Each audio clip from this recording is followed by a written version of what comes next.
C'est pour moi un honneur et un plaisir de prendre la parole aujourd'hui à cette cérémonie de présentation des actes du Forum sur le rôle du secteur des organisations des droits humains en temps de crise sécuritaire et politique. Permettez-moi de rappeler que le 14 décembre 2022, l'Organisation des citoyens pour une nouvelle Haïti, OCHN, a réuni des autorités judiciaires, plus d'une cinquantaine d'organisations de droits humains et d'autres personnalités pour faire l'état des lieux et discuter sur le rôle des organisations de droits humains en temps de crise sécuritaire et politique,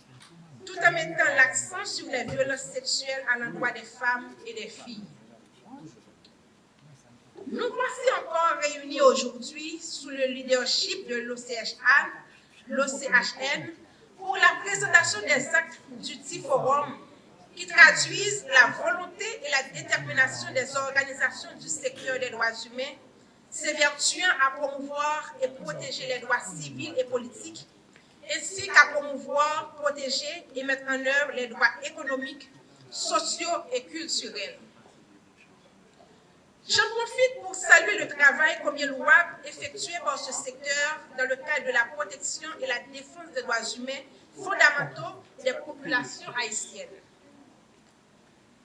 Je me réjouis de la mobilisation qualitative de femmes et d'hommes de conviction qui ont accepté, certes par devoir, mais surtout par engagement, de prendre part à cette noble initiative hautement significative pour notre pays. Cette mobilisation traduit assurément l'espoir qu'autour des problèmes sécuritaires que confronte notre nation se dressent des idées et des propositions devant nous conduire à des solutions efficaces. Mesdames, Messieurs, partout dans le monde, on reconnaît la précieuse contribution des organisations de droits humains à la prévention et la gestion des conflits. Il n'est pas différent en Haïti.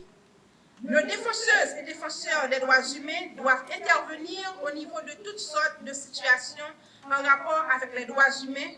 par exemple dans ces moments de troubles politiques où le pays assiste ces derniers temps à une insécurité généralisée générée par la prolifération des gangs armés, les exécutions arbitraires et les kidnappings qui touchent aujourd'hui toutes les couches sociales de notre pays. Des cas de viol collectif de femmes enlevées ou déplacées sont enregistrés. À ce niveau, l'intervention des organisations de droits humains est importante.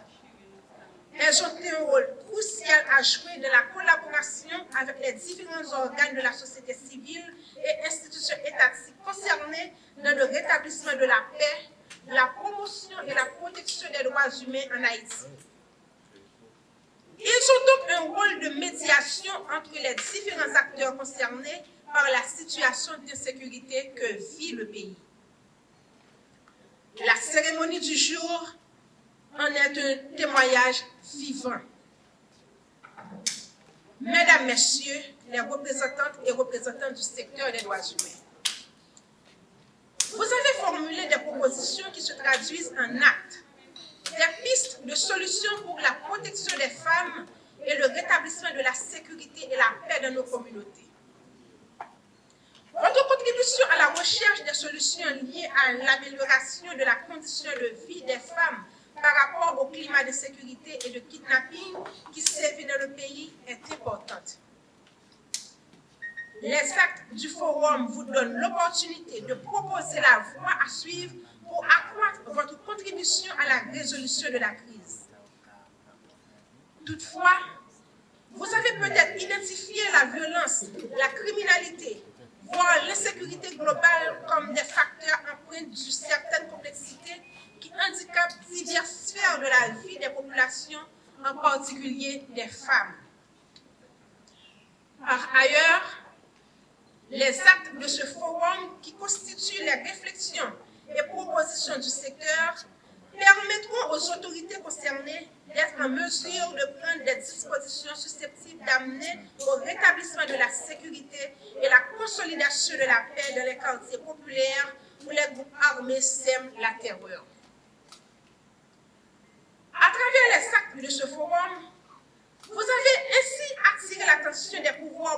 sur les mesures susceptibles de favoriser la protection et la promotion des droits humains dans ces périodes de crise sécuritaire où le viol est devenu une arme de contrôle sur les habitants et le corps des femmes et des filles est devenu un territoire de guerre. Je vous invite donc à continuer à créer des espaces de dialogue et de débat, organiser des conférences avec les différentes parties prenantes, gouvernement, société civile, institutions nationales et internationales, pour discuter des meilleurs moyens de protection et de défense des droits de la personne, spécialement ceux des femmes et des filles, et jouer un rôle moteur capital dans la promotion de la tolérance, de la justice et des droits humains qui sont tous essentiels à la pérennisation de la paix. Il est important de continuer le dialogue entre l'État et la société civile qui est un atout majeur pour la bonne gouvernance.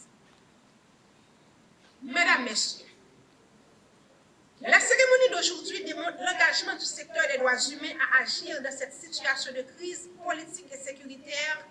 à défendre le principe de responsabilité et mettre fin à l'impunité en contribuant à l'application des instruments relatifs aux droits humains. Le pays a besoin de ces secteurs pour mener des actions afin de mobiliser le public et les principaux acteurs de la scène politique et judiciaire sur la situation de sécurité généralisée qui engendre le kidnapping, le viol collectif, les exécutions arbitraires et des déplacements internes forcés. Aujourd'hui, en tant que ministre à la condition féminine et aux droits des femmes, je voudrais profiter de cette tribune pour lancer un appel aux différentes organisations de défense des droits humains à resserrer les rangs, à s'unir pour continuer à mener des actions collectives dans lesquelles toutes et tous ont un rôle à jouer. Hommes et femmes, représentants et représentants du gouvernement, de la justice, agents de la force publique, société civile, secteur privé et organisations internationales, afin d'obtenir un changement durable en matière de prévention, de sanctions et d'élimination de la violence à l'égard des femmes pour enfin rétablir la sécurité dans les rues.